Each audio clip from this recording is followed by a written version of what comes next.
அனைவருக்கும் வணக்கம். நான் ஜோதிடர் தமிழரசன் பேசுகிறேன். இன்றைக்கி நம்ம இந்த வீடியோவில் நம்ம எதை பற்றி பார்க்க போகிறோன்னா 2026ஆம் ஆண்டு சொந்த வீடு எந்த ராசிக்கு அமையுன்னு நம்ம இந்த வீடியோவில் பார்க்க போகிறோம். சரிங்களா? எல்லாத்துக்கும் பார்த்திங்கன்னா கொடுப்பினை நல்ல கொடுப்பினை கிடச்சிடாது. ஒரு சில விஷயங்கள்லாம் ஒரு சில காலகட்டங்களில் நல்ல நேரம் ஆரம்பிக்கும் போது கண்டிப்பாக உங்களுக்கு கிடச்சிரும். இப்போ நல்ல நேரம் பார்த்திங்கன்னா ஒரு சில ராசிக்கு இந்த 2026ஆம் ஆண்டு உங்களுக்கு கிடைக்க போகுதுன்னு சொல்லலாம். ஒரு சில ராசிக்கு மட்டும், எல்லா ராசிக்கும் கிடையாது. ஒரு சில ராசிக்கு இந்த சொந்த வீடு, மண்மனை, பூமி யோகம், இந்த சொத்து வாங்குறது இதெல்லாமே உங்களுக்கு கிடைக்கும்னு சொல்லலாம். அது எந்த ராசிக்குன்னு பார்க்கும்போது முதன்மையான ராசி காலபுருஷ தத்துவப்படி முதல் ராசியான மேச ராசின்னு சொல்லலாம். ஏன்னா ஏற்கனவே உங்களுக்கு 7.5 சனி போயிட்டுருக்கு. 7.5 சனியில் பார்த்திங்கன்னா கொஞ்சம் கஷ்டமும் பட்டுட்ருக்கீங்க. கொஞ்சம் விரயம் செலவு, மருத்துவ செலவு, ஹாஸ்பிட்டல் அட்மிஷன் ஆகிறது, ட்ரீட்மெண்ட் எடுக்கிறது, மாத்திரை மருந்து, ஊசி, இதெல்லாம் அந்த மாதிரி செலவெல்லாம் உங்களுக்கு வச்சுட்டு தான் இருக்குது. ஏன்னா 12 சனி தேவையில்லாத வீண் விரயங்கள் உங்களுக்கு சனி கொடுத்துட்ருக்கார். சரிங்களா? ஏன்னா ஒரு கர்ம அமைப்படி உங்களுக்கு 12ஆம் இடத்துல இருக்கிறதுனால தேவையில்லாத விரயங்கள், தூக்கமின்மை, தூக்கம் இல்லாத ஒரு நிலை, குடும்பத்தில் சில பிரச்சனைகள், பணப்பிரச்சனை, ஹெல்த்தில் சில பிரச்சனைகள், உடல் ஆரோக்கியத்தில் சில பாதிப்புகள், இதெல்லாமே இந்த 12ஆம் இடத்துல இருக்க சனி மேசராசினியர்கள் கொடுத்துட்டு தான் இருக்குது. மேக்ஸிமம் பேரங்க மேசராசிக்காரங்களுக்கு ஏதோ ஒரு ஹெல்த் இஷ்யூஸுங்க, ஹெல்த் பிரச்சனை, பணப்பிரச்சனை, இது மாதிரி ஏதோ ஒன்று வந்துட்டு தான் இருக்குது. ஏன்னா ராசிக்கு 12ல் சனி இருந்தாலே உங்களுக்கு மருத்துவமனையில் ஹாஸ்பிட்டல் அட்மிஷன் ஆகிறது, மருத்துவ செலவு வர்றது, இந்த மாதிரி விஷயங்களை வைக்க தான் செய்யும். ஆனால் பார்த்திங்கன்னா எப்படி நாங்கள் வீடு வாங்கணும்னு கேட்டிங்கன்னா கண்டிப்பாக அந்த அமைப்பு இந்த வருடம் உங்களுக்கு வரும். சரிங்களா? ஒரு சில வாய்ப்பை ஏற்படுத்தி தரும். ஏன்னா ராசிக்கு 3ஆம் இடத்துல குரு இருக்கார். இந்த வருடம் பாருங்கள், ஜூன் மாதம் உங்கள் ராசிக்கு 4ஆம் இடத்துக்கு குரு வந்துடுவார். ஏன்னா உங்கள் ராசிக்கு யோகாதிபதியே குரு தான். உங்கள் ராசிக்கு 9ஆம் அதிபதி குரு தான், விரையாதிபதியும் குரு வருவார். அவர் எங்கே வரப்போகிறாரு? உங்கள் ராசிக்கு 4ஆம் இடமான சுகஸ்தானத்துக்கு வரப்போகிறார். சுகஸ்தானத்தில் உச்சநிலை அடைய போகிறார்னு அர்த்தம். கடகராசியில் குரு உச்சமடைவார். உங்கள் ராசிக்கு பாக்கியாதிபதி உச்சமடைய போகிறார். அப்போ அதிர்ஷ்டம் தேடி வரப்போகுதுன்னு அர்த்தம். அதாவது நல்ல விரயமாக மாற்ற முடியும் உங்களால். சரிங்களா? 7.5 சனி நடந்துட்டு இருக்கிறது உண்மை தான், சில கஷ்டங்கள் நடந்துட்டு இருக்கிறது உண்மை தான், சில பிரச்சனைகளை சந்திச்சு தான் இருக்கீங்க, மன உளைச்சலோடு இருக்கீங்க. இருந்தாலும் அந்த சொத்து வாங்குறது, வீடு வாங்கக்கூடிய அமைப்பு, இதெல்லாமே இந்த 4ஆம் இடத்துக்கு வரக்கூடிய குரு ஏற்படுத்தி தரும். என்ன காரணம்னா 4ஆம் இடம் தான் ஒருத்தருக்கு பார்த்திங்கன்னா 4ஆம் இடங்கிறது லக்னத்துக்கு 4ஆம் இடமோ அல்லது ராசிக்கு 4ஆம் இடமோ, அதுதான் அவங்களுக்கு சொத்து, வீடு வாங்கணும், சொத்து சுகம், வண்டி வாங்கணும், இதெல்லாமே குறிக்கிற இடம் இந்த 4ஆம் இடம் தான். அப்போ 4ஆம் இடத்துல குரு ஒரு நல்ல ஒரு கிரகம், சுபகிரகம் வர்றது ஒரு அதிர்ஷ்டம், ஒரு யோகம்னு சொல்லிடலாம். இப்போ 4ஆம் இடத்துல குரு வர்றதுனால உங்கள் பாக்கியாதிபதி அவர் தான், விரையாதிபதி அவர் தான், விரயத்தை கொடுக்குற கிரகமும் குரு தான். அவர் 4ஆம் இடத்துக்கு வர்றார். அப்போ சுப விரயமும் உங்களால் கன்வெர்ட் பண்ண முடியும்னு அர்த்தம். சரிங்களா? 4ஆம் இடத்துக்கு குரு வர்றார். என்ன நடக்கும்? வீடு வாங்க முடியாமல் இருக்கவங்க இந்த டைமில் கடனுடனே வாங்கியாச்சு வீடு வாங்குவீங்க. இந்த நேரத்தில் வீடு வாங்கக்கூடிய அந்த வாய்ப்பை ஏற்படுத்தி தரும். ஒரு 2 வீலர் வச்சுருக்கீங்க, ஒரு கார் வச்சுருக்கீங்க, இல்லை எதுவுமே வண்டி வாங்கணும் எதுவுமே இல்லை, புதுசாக வாங்கணும்னு நினைக்கிறீங்க, தாராளமாக வாங்கலாம். அதுக்குண்டான நேரம் தான் இந்த நேரம். சரிங்களா? ஏன்னா ஏற்கனவே உங்களுக்கு விரை சனி போயிட்டுருக்கு. தாராளமாக நீங்கள் விரயம் பண்ணலாம். தேவையில்லாத விரயங்களை விட இந்த மாதிரி சுப விரயங்கள் பண்ணிட்டீங்கன்னா இந்த 12ஆம் இடத்துல இருக்க சனி உங்களுக்கு பெருசாக பாதிப்பு ஏற்படுத்தாது. அதே மாதிரி விரையாதிபதி அவர் தான், விரையாதிபதி குரு தான். விரையாதிபதி குரு பார்த்திங்கன்னா உங்களுக்கு 4ஆம் இடத்துக்கு விரயஸ்தானத்தையே பார்ப்பார், சொந்த வீட்டையே குரு பார்ப்பார். சனி மேலேயும் குருவோட பார்வை விழுகும்.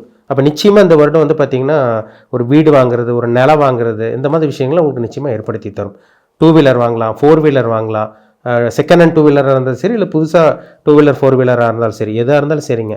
இந்த மண்மனை, பூமி யோகம், இந்த சொத்து சுகம் அமையக்கூடிய வாய்ப்பு இந்த வருடம் உங்களுக்கு இருக்குது. இதை அமைச்சிக்க முடியும். உங்களால் கஷ்டம் இருக்கும், உங்களுக்கு மன உளைச்சல் இருக்கும், மருத்துவ செலவு இதெல்லாமே உங்களுக்கு இருந்தாலும் கூட இந்த 4ஆம் இடத்துக்கு வரக்கூடிய குரு 12ஆம் இடத்தை பார்க்கறதுனால சுபவிரயமாக உங்களுக்கு மாற்றிடுவார். அதனால் பயப்படவே வேண்டாம். இந்த வருடம் பார்த்திங்கன்னா ஒரு நல்ல ஒரு வருடமாக இந்த வருடம் உங்களுக்கு இருக்கும். ஏன்னா சனி மேலே குருவோட பார்வை விழுந்துட்டாலே சனியோட தாக்கம், அந்த கெடுபலன்கள் குரு அப்படி கண்ட்ரோல் கொண்டு வந்துடுவார். குரு பார்வை கோடி நன்மை. ஒரு கிரகத்தை குரு பார்த்துருச்சுனாலே அது நெகட்டிவான விஷயங்களை குரு பாசிட்டிவாக மாற்றிடுவார். அதுதான் குருவோட அமைப்பே. அப்போ 4ஆம் இடத்துக்கு வரக்கூடிய குரு நிச்சயமாக வீடு வாங்கணும், சொத்து, அந்த வீடு வாங்குறது, இல்லை நிலம் வாங்குறது, ஒரு பிளாட் வாங்கி போடுறது, இந்த மாதிரி விஷயங்களுக்கெல்லாம் ஒரு அற்புதமான ஒரு நேரம் சொல்லலாம் மேஷராசினியர்களுக்கு. அடுத்து பார்த்திங்கன்னா மிதுன ராசி. மிதுன ராசிக்கு பார்த்திங்கன்னா மிதுன ராசிக்கு நிறைய ப்ளஸ் பாயிண்ட் சொல்லாங்க. ஏன்னா ராசிக்கு 2ஆம் இடத்துக்கே குரு வர்றார், உச்ச நிலையில் இருக்கார். 2ஆம் இடத்துல குரு வர்றதெல்லாம் ஒரு சாதாரண விஷயமே கிடையாது, ஒரு அருமையான ஒரு விஷயம். மிதுன ராசிக்காரங்க நீங்கள் பார்த்திங்கன்னா ஏகப்பட்ட பிரச்சனைகள் இருந்திருப்பீங்க. எல்லாமே பார்த்திங்கன்னா அஷ்டம சனியெல்லாம் முடிச்சு இப்போ தான் ஓரளவு கொஞ்சம் ரிலீஃபாக இருக்கீங்க. சரிங்களா? இந்த வருடம் உங்களுக்கு ஒரு நல்ல ஒரு யோகமான ஒரு வருடமாக இருக்கும். ஏன்னா ராசிக்கு 2ஆம் இடத்துக்கு வரக்கூடிய குரு கண்டிப்பாக உங்களுக்கு பணத்தை கொடுப்பார். பணம் என்ன பண்ணுவீங்க? பணம் வந்தாலும் ஆட்டோமேட்டிக்காக ஒரு ஜுவல் வாங்கி போடுறது, நகை வாங்கி போடுறது, இல்லை நகையை மீட்டெடுக்கிறது, இல்லை ஒரு லேண்டுக்கு அட்வான்ஸ் கொடுக்குறது, டோக்கன் அட்வான்ஸ் கொடுக்குறது, இல்லை இந்த லேண்டை புதுசாக லேண்டு வந்து பார்த்திங்கன்னா அக்ரிமெண்ட் போட்டு அதெல்லாம் சைன் பண்ணி சிலதெல்லாம் டக்குன்னு வாங்கிடுவாங்க. இதெல்லாமே இந்த நேரத்தில் உங்களுக்கு நிச்சயமாக அமையும்.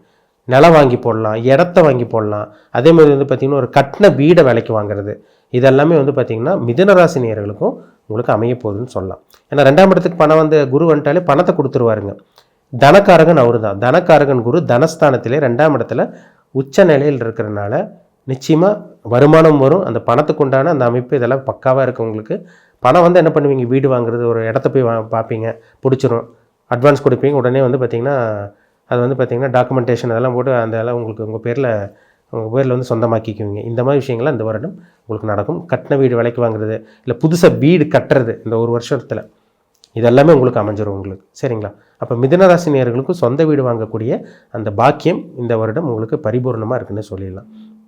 அடுத்து வந்து பார்த்திங்கன்னா உங்களுக்கு வந்து கன்னிராசிக்கு 11ஆம் இடத்துல லாபஸ்தானத்திலே குரு இருக்கார். உங்களுக்கு 4ஆம் அதிபதி குரு உச்சத்தில் இருக்கார். 4ஆம் இடமே உங்களுக்கு வீடு வாகனம் சொத்து சொகை எல்லாமே 4ஆம் இடம் தான். அவர் 7ஆம் அதிபதியே வந்துடுவார். 11ஆம் இடத்துல உச்சமடைகிறார். அப்போ கன்னிராசி நேயர்களுக்கும் இந்த வருடம் நிச்சயமாக அந்த வீடு வாங்குறது, சொத்து வாங்குறது, பணம் பெரும் பணம் பெரும் பொருளை சம்பாதிக்கிறது இந்த கன்னிராசி தாங்க. ஏன்னா லாபஸ்தானத்தில் குரு உச்சமடைகிறார். கண்டிப்பாக லாபத்தை பல மடங்காக கொடுக்க போகிறாருன்னு அர்த்தம்.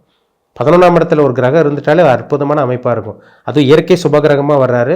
உங்கள் ராசிக்கு அவர் தான் சொகுசு கொடுக்குற கிரகம், சுகத்தை கொடுக்குற கிரகம், சொத்தை கொடுக்குற கிரகம், வீடை கொடுக்குற கிரகம், வாகனத்தை கொடுக்குற பிளானட்டே அவர் தான் உங்கள் ராசிக்கு. அவர் உச்ச கருதியில் இருக்கிறதுனால இந்த வருடம் நிச்சயமாக ஆரம்பப்பதே கொஞ்சம் சில நல்ல விஷயங்கள்லாம் உங்களுக்கு நடக்க ஆரம்பிக்கும். ஜூன் மாதத்துக்கு அப்புறமே வந்து பார்த்திங்கன்னா நிறைய கன்னிராசிக்காரங்க சொத்து வாங்குறது, வீடு வாங்கக்கூடிய அந்த அமைப்பும் உங்களுக்கு பக்காவாக இருக்குதுன்னு சொல்லலாம். அடுத்து வந்து பார்த்திங்கன்னா துலாம் ராசிக்கு சொல்ல, ஏன்னா ராசிக்கு வந்து 10ஆம் இடத்துல குரு வந்து உங்கள் ராசிக்கு 4ஆம் இடத்தை பார்த்துருவார். ஒரு கடனுடனே வாங்கியாவது வந்து பார்த்திங்கன்னா இந்த வருடம் லோன் கட்டியாச்சு, நீங்கள் எப்படியாவது கடனுடனே வாங்கியாவது நீங்கள் வீடு கட்டிடுவீங்க. இந்த மாதிரி விஷயங்கள்லாம் துலாம் ராசி நேயர்களுக்கும் இந்த வருடம் உங்களுக்கு அமையும்னு சொல்லலாங்க. ஏன்னா 10ஆம் இடத்துல குரு உச்சம் அடைஞ்சு உங்கள் ராசிக்கு 4ஆம் இடத்தை மகர ராசி குரு பார்ப்பார். இது ஒரு சிறப்பான ஒரு அமைப்பு உங்களுக்கு. அப்போ முயற்சி பண்ணிங்கனாலே, துலாம் ராசிக்காரங்க முயற்சி எடுத்தீங்கனாலே அது கண்டிப்பாக அந்த முயற்சியில் நிச்சயமாக வெற்றி பார்த்துருவீங்க, கண்டிப்பாக சக்ஸஸ் ஆயிடுவீங்க. இது ஒரு நல்ல ஒரு அமைப்புன்னு சொல்லலாங்க. சரிங்களா? இதே தாங்க உங்களுக்கு தனுசு ராசி. அதே மாதிரி தான் தனுசு ராசிக்காரங்களுக்கு வந்து ராசிக்கு வந்து 8ஆம் இடத்துல குரு இருந்து உங்கள் ராசிக்கு 4ஆம் இடத்தை குரு பார்ப்பார். ஆல்ரெடி உங்களுக்கு சனி 4ஆம் இடத்துல இருக்குது. புதுசாக வந்து பார்த்திங்கன்னா வீடு வாங்குறது, இல்லை பழைய வீடு வந்து பார்த்திங்கன்னா இடித்து புதுசாக வீடு கட்டுறது. ஏன்னா 4ல் சனி இருக்கார். அங்கே குருவும் உங்களுக்கு 8ஆம் இடத்துல இருக்கிறனால இவங்களுக்கும் இந்த தனுசு ராசி நேயர்களுக்கும் அந்த வீடு வாகனம் வாங்கக்கூடிய அந்த அமைப்பு, வீடு அல்லது வாகனம் சொத்து வாங்குறது, இது வந்து தனுசு ராசி நேயர்களுக்கும் இந்த வருடம் இந்த குரு பயிற்சி மூலமாக உங்களுக்கு நிச்சயமாக அமைச்சு கொடுக்குங்கிறதுல சந்தேகமே கிடையாதுங்க. சரிங்களா? இன்னும் ஒரு சில ராசிக்கெல்லாம் இருக்குது. முக்கியமாக சொல்லப்போனால் இந்த ராசிக்கு தான் ஒரு நல்ல ஒரு அமைப்பாக இருக்குன்னு சொல்லலாம். சரிங்களா? மற்ற ராசியில் வாங்க முடியாதுன்னு கேட்டிங்கன்னா வாங்க முடியாத அந்த யோகம் இருக்கும். பட் இதெல்லாம் கொஞ்சம் இந்த ஆப்ஷனில் வந்து பார்த்திங்கன்னா இந்த ராசிக்கு வந்து ஒரு சிறப்பான ஒரு அமைப்பே இருக்குன்னு சொல்லிடலாம். சரிங்களா? அதனால் வந்து பார்த்திங்கன்னா மேஷ ராசி, மிதுன ராசி, கன்னி ராசி, துலாம் ராசி, தனுசு ராசி நேயர்களுக்கெல்லாம் இந்த வருடம் வீடு வாங்கக்கூடிய அமைப்பு, சொத்து வாங்கக்கூடிய அமைப்பெல்லாம் பரிபூர்ணமாக உங்களுக்கு அமையுங்கிறதுல டவுட்டே கிடையாது. உங்கள் ஜாதகத்தில் யோகமான தசாபுத்தியெல்லாம் நல்ல தசாபுத்தியெல்லாம் நடந்துச்சுன்னா இந்த வருடம் கொடுத்து வச்சவங்களாக இருப்பீங்க. எந்த ஒரு கஷ்டம் இல்லாமல், பிரச்சனை இல்லாமல் ஒரு நீட்டான ஒரு ஸ்மூத்தான ஒரு லைஃப் கண்டிப்பாக இந்த ராசிக்காரங்க வாழ்வாங்கிறதுல டவுட்டே கிடையாது. உங்கள் பிறப்பு ஜாதகத்தில் என்ன தசாபுத்தி போகுதுன்னு பாருங்கள். உங்களுக்கு சாதகமாக இருக்கா, பாதகமாக இருக்கா, இல்லை லக்னத்துக்கு 6-8 தசாபுத்திகள் நடந்து பாவிகளோட சம்மந்தப்பட்டு பாவகிரகங்களோட சம்மந்தப்பட்ட தசாபுத்தி நடக்குதான்னு பாருங்கள். அது ரொம்ப முக்கியம். சரிங்களா? ஏன்னா ஒரு சில பேருக்கு வந்து பார்த்திங்கன்னா நல்லது நடக்கிற மாதிரி நடந்து அப்படியே நெகட்டிவாக கொண்டு போய் விட்டுரும். இது வந்து அவயோக கிரகங்களோட தசாபுத்தி ஜாதகத்தில் நடந்தால் கண்டிப்பாக அப்படி ஏற்படும். நெகட்டிவான தசாபுத்தியா இல்லை பாசிட்டிவான தசாபுத்தியான்னு உங்கள் பிறப்பு ஜாதகத்தை பார்த்து தெளிவாக தெரிஞ்சுக்கோங்க. மீண்டும் அடுத்த பதிவில் சந்திக்கும் வரை உங்களிடமிருந்து விடைபெறுவது உங்கள் சோதரர் தமிழரசன். இந்த சேனல் பிடிச்சிருந்தா உங்கள் நண்பர் குறைவினர் ஷேர் பண்ணுங்கள், லைக் பண்ணுங்கள், சப்ஸ்கிரைப் பண்ணுங்கள், பெல் பட்டனை கிளிக் பண்ணிக்கோங்க. ஆளுங்கிற ஆப்ஷன் இருக்கும், அதையும் செலக்ட் பண்ணிக்கோங்க. அப்போ தான் நாங்கள் போடுற வீடியோஸ் எல்லாமே உங்களுக்கு நோட்டிஃபிகேஷன் வரும். நன்றி, வணக்கம்.